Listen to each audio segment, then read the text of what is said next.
Alrighty, so I want to run you through our core flow here. We're going to start standing.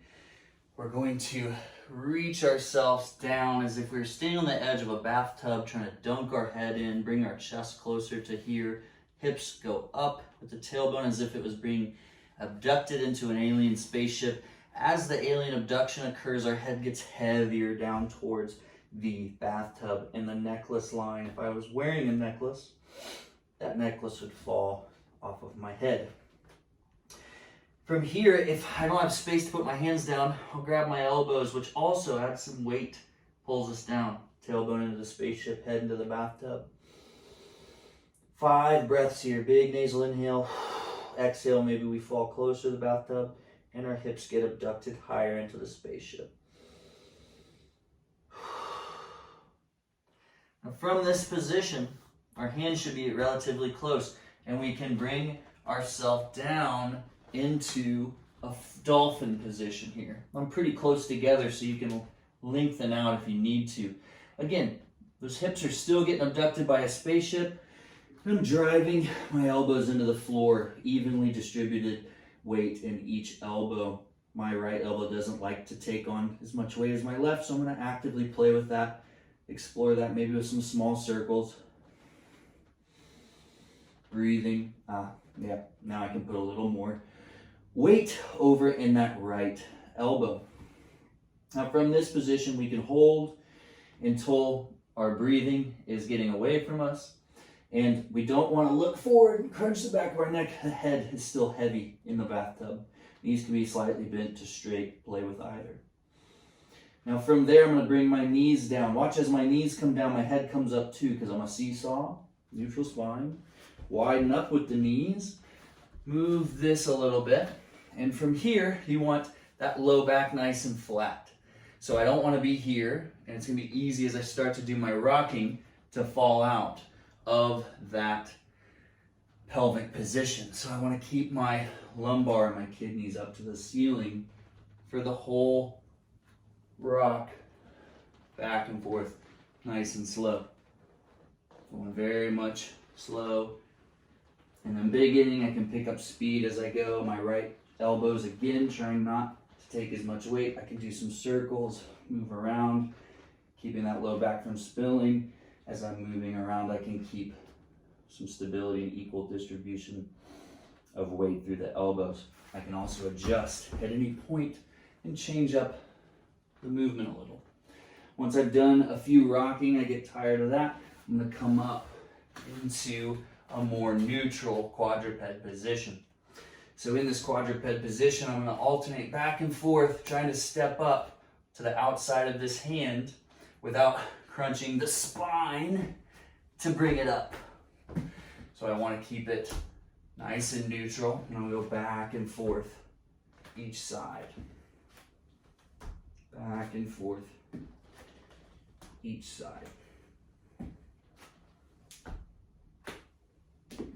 Once I've done that a few times and I get the core nice and active, I'll take the same leg I've stepped up over. I'm going to twist up to the ceiling and look. I'm going to come back down.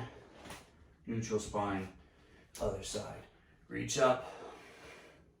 You can go as slow or fast as you want with this. Make sure there's no pain or discomfort. Slow is always better in the beginning to groove and primer the joints for more and more speed or load. And after we do quite a few of these per side, we would switch to, and feel free to follow along and then do this whole routine for multiple rounds. If it's not getting you where you need to be or tired as you'd like to be, we'll go up to here. And from this position, my hands again sucked up into an alien spaceship, and I'm going into my windmill. I can go down just to the hand, or I can go down somewhere a little further, or I can take the elbow all the way down. And I'm doing 5 to 10 slow and controlled repetitions of the windmill. Initiate lots of hip hinging, lots of movement in the hips. And once I've done as many reps as feels comfortable, I come down together, switch up here, and I repeat on the other side, coming down as far as I need to. In this one, you want to stay nice and tight. So I want my chest somewhat close to my inner thigh. I don't want to be rolled over in the shoulder like this. I want some external rotation in the elbow pit and some space in the neck through here. Always breathing in through the nose, out through the mouth. So I'm going to do as many as feels comfortable over here.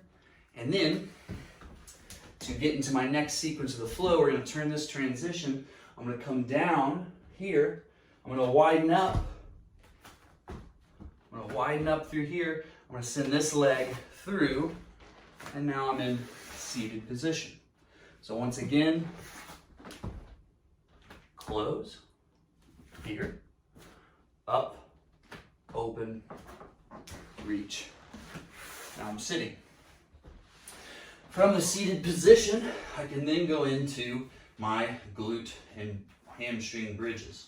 So we'll do an elongated bridge, tilt the pelvis, belt buckle towards the chin, lots of hamstring activation here along with the legs, lots of shaking, knees and feet hip width apart, arms relaxed. We're not hyperextending the low back here, we're keeping it where the low back and hamstrings are nice and flush together. And we'll hang out here as long as we can. We want to find some shaking if possible. Lots of hamstring activation. If you're not feeling the hamstrings, reach a little further. And then letting down when you're ready. Couple breaths here, down into the belly, not up into the chest.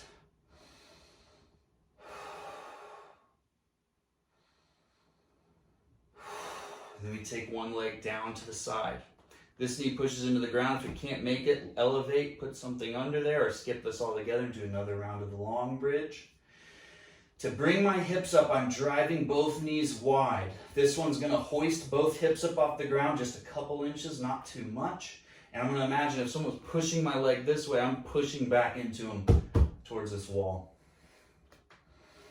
So this knee's out, suspends the pelvis. This mounts to the floor of the left knee, lifts the pelvis as well. I don't want to feel this in the low back. I want to feel this in the side glute, or where your revolver would be in the old Western movies. I want more weight in this knee than I want in this foot over time. And I want to breathe here. Down into the belly. Switch sides. Left leg, lift up. Knees out, press down, less weight, more weight. This movement can cramp the down glute pretty quickly. If you cramp, get out, shake out, return. Breathe, relax. That cramp should be longer and longer away.